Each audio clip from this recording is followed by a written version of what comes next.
जय सियाराम, जय बाबा की। मैं पवन कुमार चतुर्वेदी आप सभी मित्रों का चैनल पर हार्दिक स्वागत करता हूँ। मित्रों, गोस्वामी तुलसीदास जी ने कितनी सुंदर बात कही है।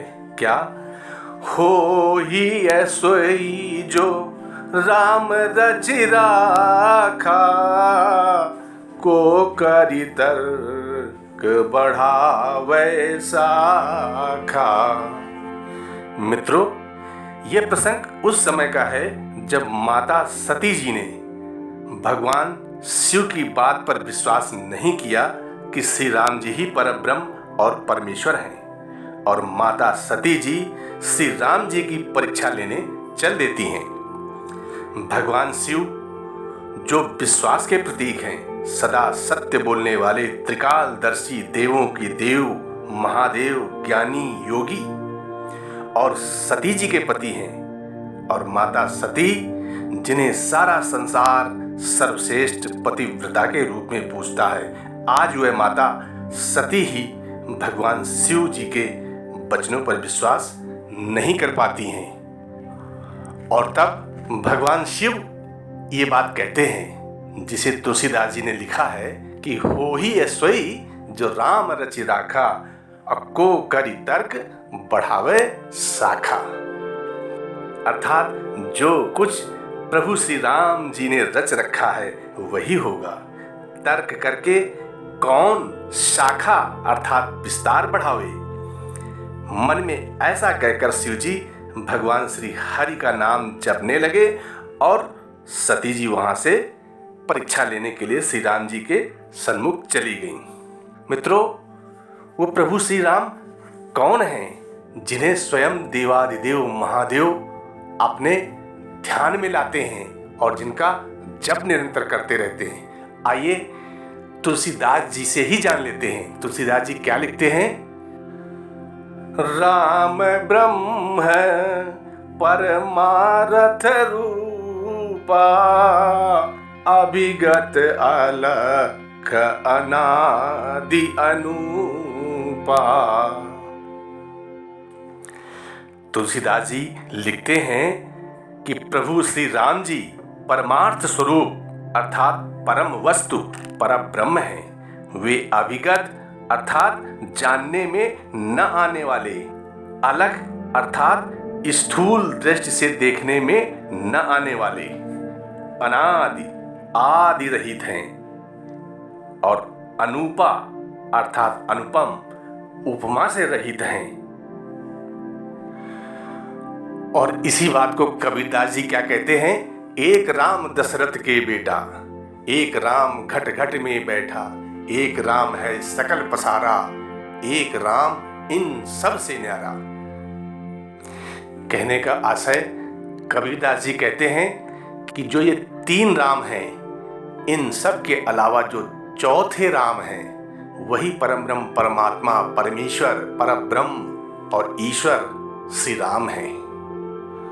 और मित्रों, वह परब्रह्म श्री राम तो एक ही हैं, पर उनके रूप अनेक हैं जिन्हें लगभग सभी लोग ध्यान में लाते हैं, जपते हैं, क्योंकि वो राम ही कृष्ण हैं, वो राम ही शिव हैं और वो राम ही आदि शक्ति हैं।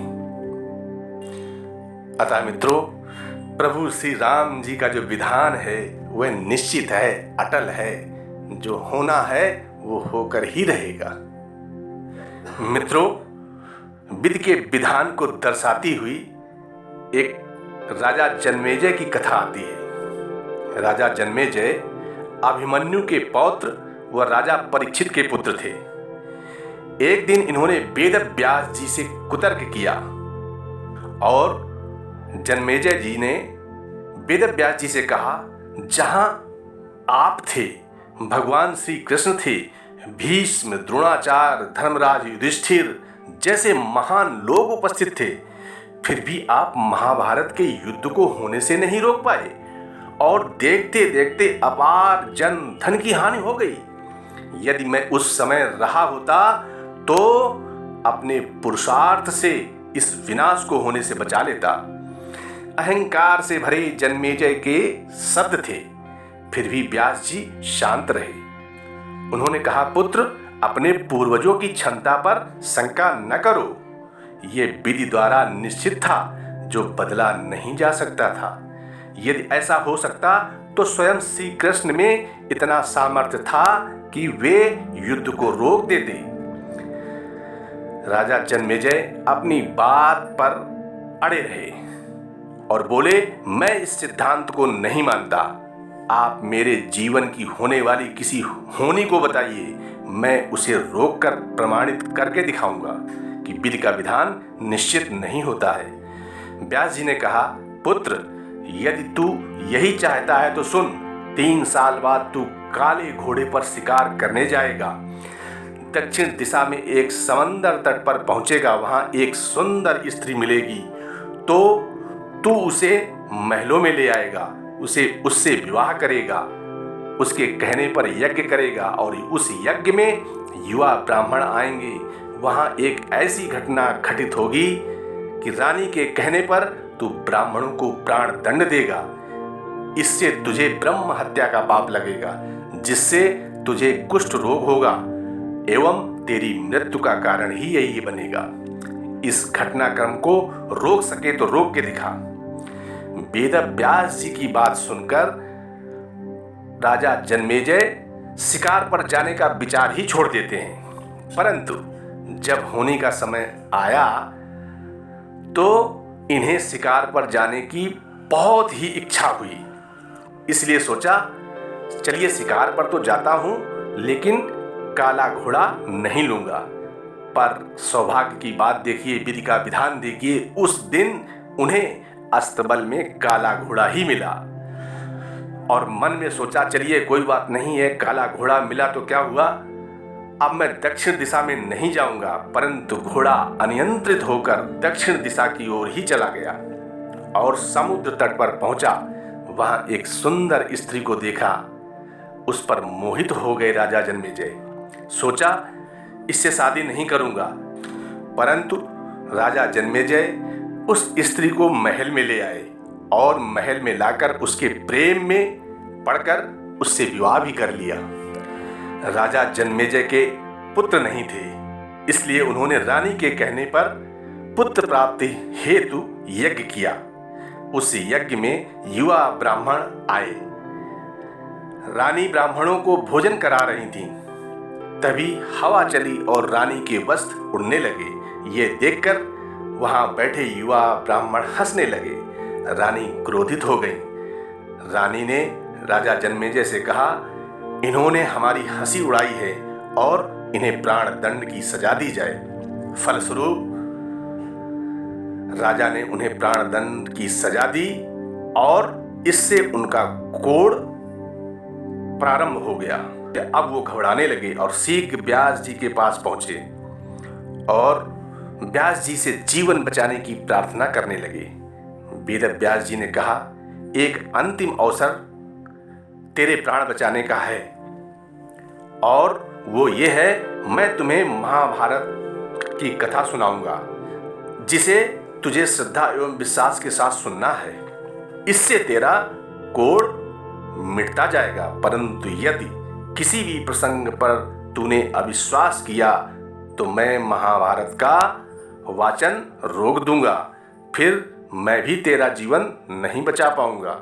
याद रखना, अब तेरे पास ये अंतिम अवसर है। राजा जन्मेजय श्रद्धा और विश्वास से महाभारत की कथा श्रवण करने लगे।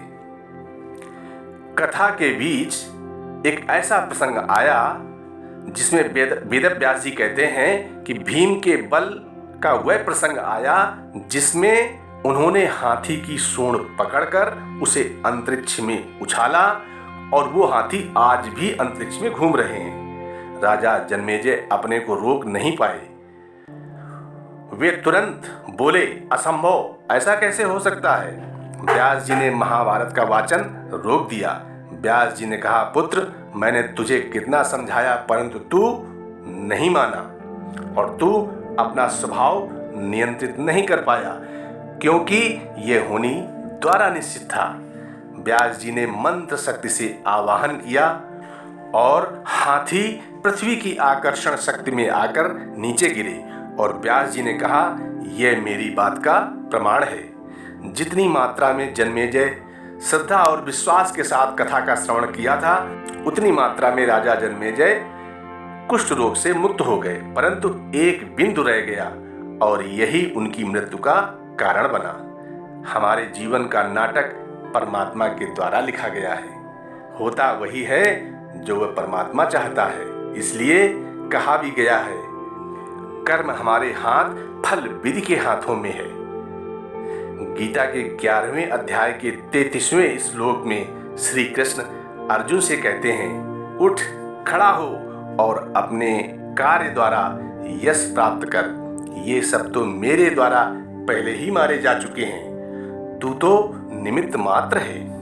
और श्री रामचरितमानस में तो और भी स्पष्ट है, जिसे ब्रह्म ऋषि वशिष्ठ जी कुछ इस तरह कहते हैं, क्या कि सुनहु भरत भावी प्रबल, बिलख कहेउ मुनिनाथ, हानि लाभ जीवन मरण यस अपयस विधिहात। और इसलिए बाबा तुलसी क्या लिखते हैं कि तुलसी भरोसे राम के, निर्भय हो कर सोए, और अनहोनी होनी नहीं, होनी हो सो होए। अतः मित्रों, जो नहीं होना है वो नहीं होगा, और जो होना है, जो होनी है, वो होकर रहेगी। इसलिए प्रभु श्री राम जी ने जो कार्य क्षेत्र आपको सौंपा है, उस कार्य क्षेत्र को मन से करते रहिए और साथ ही पुण्य कर्म कमाते रहिए, स्वस्थ रहिए, मस्त रहिए।